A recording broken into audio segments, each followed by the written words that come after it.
Bonjour tout le monde, donc le cours d'aujourd'hui ça sera sur les glucides. Donc les glucides se sont appelés aussi sucres ou bien saccharides.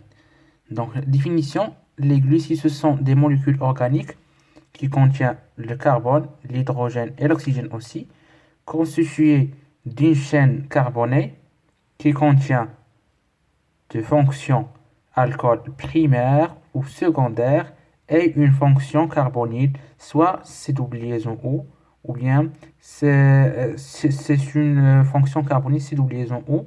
Donc, soit ça va être un aldéhyde, soit va être un cétose. Donc, on va bien comprendre par la suite. Donc, la classification des glucides. Les glucides peuvent être classifiés en deux catégories, soit des os, soit des osides. Pour les glucides qui sont de catégorie os, donc ce sont des sucres simples, non hydrolysables, on ne peut pas couper une os. Donc c'est l'unité de base, s'il n'y a pas d'os, il n'y a pas de sucre. Pour la deuxième catégorie, c'est la catégorie des osides. Donc, ce sont des composés hydrolysables. On peut les couper. Si l'hydrolyse donne seulement des os, on parle des holosides, c'est-à-dire osides constitués seulement de sucre. Mais lorsque j'ai un os plus une substance X, c'est un non-sucre, ça c'est appelé un hétéroside. Donc, soit ça va donner juste des osides, et on appelle cet oside holoside, ou bien ça va donner des non-sucres plus des os, et ce sont appelés des hétérosides. Donc, donc pour les os, en fonction de la fonction carbonyle qui peut être soit des aldoses ou bien des cétoses. Si la fonction carbonyle est un CO, c'est-à-dire une fonction cétone, c'est-à-dire qu'il contient la fonction cétone, donc on les appelle cétose, et les aldoses, ils contiennent la fonction aldéhyde. Donc, pour un seul carbone, pour les aldoses, donc les aldoses, voilà la forme des aldoses. Donc, c'est une chaîne carbonée, avec ici, ils sont liés à des OH, ce sont des fonctions alcool, et une fonction carbonyle. Ici, c'est une fonction aldéhyde, donc c'est un aldose. Si la fonction c'est une fonction cétone, donc on les appelle des cétoses.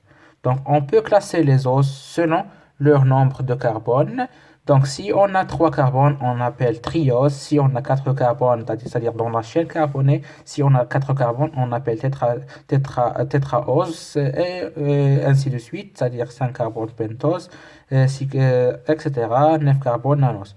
Donc pour les aldoses, aldohexoses. Donc ce sont des aldéhydes, des sucres avec une fonction aldéhyde, mais il y a 6 carbones. Donc voilà, c'est ce qu'on appelle aldohexose. Et ici, on a un cétopentose, donc 5 carbones avec une fonction cétone. Et ici, un cétotriose, donc 3 carbones avec une fonction cétone ici.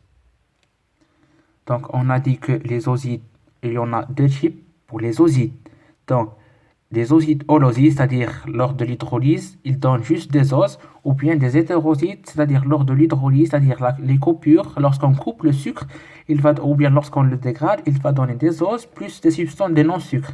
Si X est un protéine, donc on les appelle des glycoprotéines, c'est-à-dire sucre, et des protéines, c'est-à-dire la fonction X ici. Et lorsque X ce sont des lipides, donc on les appelle glycolipides. Donc, on a parlé en général sur les glucides. Donc, on doit savoir quels sont les rôles des sucres. Donc, les rôles, ce sont des rôles énergétiques. Donc, 1 gramme de sucre, ça donne 4 kilocalories. Donc, un rôle structural. Donc, comme la chitine dans l'architecture, donc qui constitue le carapace des crustacés. Donc, c'est un rôle de structure. Il intervient dans la structure et dans l'architecture. Donc, troisième rôle, c'est un rôle de réserve, c'est-à-dire le stockage. Donc, c'est le stockage sous forme de glycogène chez les animaux. Et le stockage des glucides se fait sous forme d'amidon chez les végétaux. Et donc, il faut faire attention ici. Donc, chez les animaux, c'est l'excès de glucose il va se stocker sous forme de glycogène dans le foie, mais chez les végétaux, chez les plantes par exemple, donc il se stocke sous forme d'amidon. Donc, pour le besoin en sucre, pour nous, 1200 kilocalories de sucre, c'est-à-dire 300, on a besoin de 300 grammes par jour de sucre. C'est le besoin humain. Donc, bref, bref, les sucres, ce sont de deux catégories, ose et oside. Ose, c'est-à-dire ils sont non hydrolysables, les osides sont hydrolysables et ils sont de deux types, holoside et hétéroside.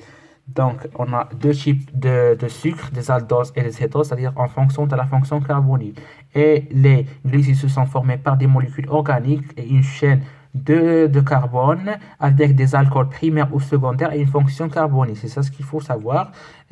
Et pour la deuxième catégorie des glucides, qui est les osides, ils sont de deux types, on a dit. Des oses holosides lorsque l'hydrolyse, ça donne juste des oses. Et des hétérosides lorsque l'hydrolyse, ça donne des oses plus des X. Plus des X, ce sont des non-sucres qui peuvent être soit des protéines, soit des lipides. Et il y en a trois rôles. Rôle énergétique, rôle structural et rôle de réserve. C'est ça les trois rôles des sucres. Donc, c'est la première partie du cours du glucide. Attendez la deuxième partie qui va être posée après cette vidéo. Et essayez de partager avec vos amis cette vidéo et essayez de vous abonner si vous voyez la vidéo pour la première fois et si vous consultez la chaîne pour la première fois. Et merci.